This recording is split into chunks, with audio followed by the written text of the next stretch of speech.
They said his name like it was a small thing. They said it with a shrug and a small look away. They said it when they moved first in the market and last at the meeting of elders. They said it when they passed the little hut by the red road and saw his thin shadow under the eaves. They said, "That is Chinedu. He is poor." When people say a thing enough times, it becomes a wall. It covers faces, covers chances, and makes the air feel tight. Chinedu lived inside that wall. He lived inside the sound of the word poor. He learned to step lightly so the word would not fall on his head like rain. Chinedu was small in money, but not in dreams. Even small things carry weight that can bend the world. He had a hands-on hunger for life, one that grew from long days of work and long nights of quiet thinking.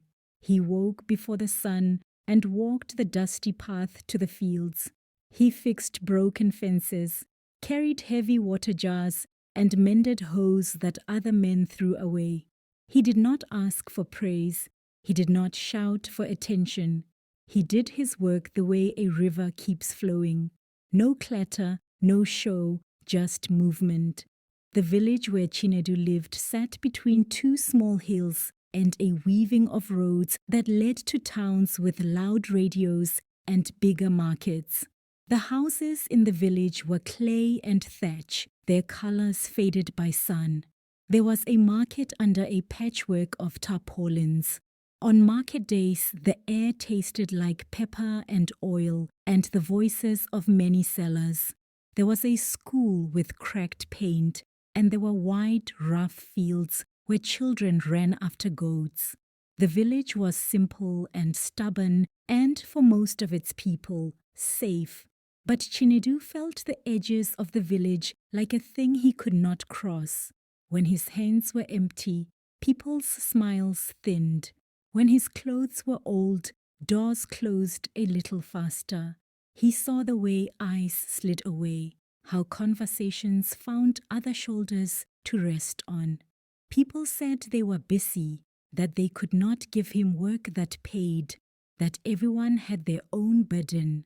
The words sometimes sounded kind, but the meaning was always the same. Keep a distance.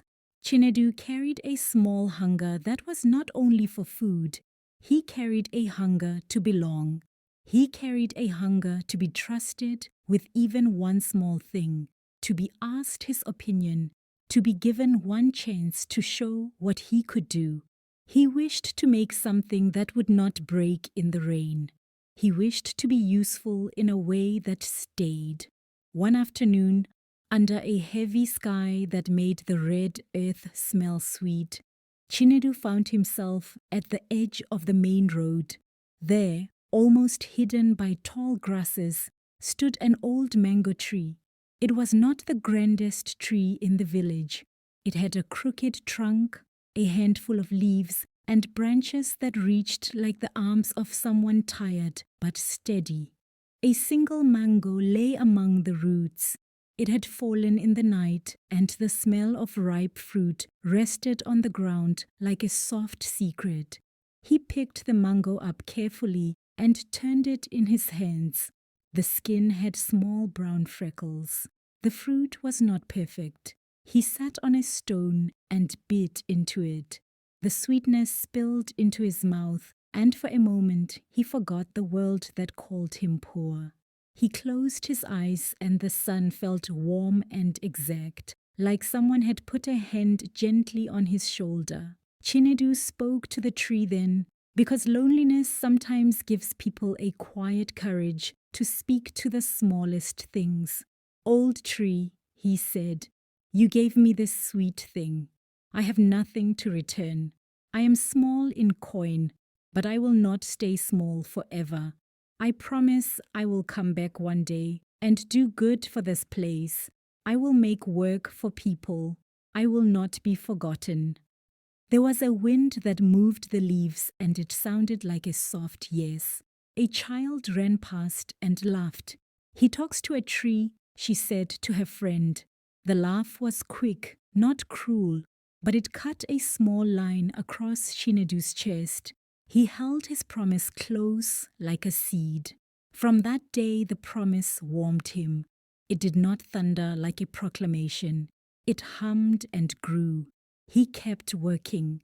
He learned how to sharpen a blade from a traveling merchant, how to sow a small tear from a woman who mended clothes, and how to keep a simple account from a teacher who counted patiently at the little town school. Every new thing he learned felt like adding a plank to a small boat he hoped to build. People in the village noticed some things slowly. They noticed that Chinedu arrived early and left late. They noticed that the tools he fixed lasted longer than fences fixed by men who rushed. They noticed that when a woman came to him with a broken pot, he did not say he had no time. He fixed the pot and handed it back with a small smile. Some nodded in secret approval. Many did not. Chinedu saved a small part of his tiny earnings. He hid coins in a clay jar under the floor, careful to mark its place by a stone on the threshold. He sowed a garden and watched it by night with a lonely kind of hope. He did not tell others how little he had, because he had learned the taste of shame in other people's eyes. Instead, he hummed a soft song to himself as he worked and let the song be his company. The village held stories like the weather, stories of proud men, of harvests, of the wise who had passed on. It also held the small gossip that made the world seem smaller than it needed to be. People spoke of who would inherit what house, who had a cousin in the city making money selling second-hand phones, who had sent a child away to learn to sew. They spoke in low tones about Chinedu. He is quiet, they would say. He is strange with his savings jar. He talks to trees. These words pushed him to the edge of the village square, like someone walking at the border of a field. Then the night of fire came, and the village changed its shape. It started with a lantern and a wind and barrels of dry wood stacked near a stall. The lantern fell. Flames found straw and cloth, and the market that used to hum with voices erupted into a terrible light. People ran with buckets and blankets, and the sound of their feet was like a storm. The next morning, when embers still whispered and the sky tasted of smoke, the market was raw skeletons of stalls, burned tarpaulins, and scattered goods blackened by smoke. Many had lost what they had: pots, metalwares, their little capital folded into ash. In the days after the fire, the village wore a look of slow brokenness.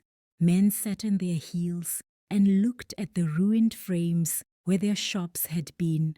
Mothers counted the coins they had found under bedding and felt them vanish into the need for food. Fear put its cold hand on faces that had been used to laughing. Chinedu woke early on the third day after the fire. He had a small pile of coins in his jar. It would never buy a new roof for one of the stalls, but it could buy nails and rope and small things that could help. He took the savings, tied them in a cloth, and walked from house to house asking for volunteers. His voice had no pride in it. It only had the matter-of-fact way that someone who wants to do something speaks. A few men followed him at first because there was nothing else to do. They carried wood and set straight posts.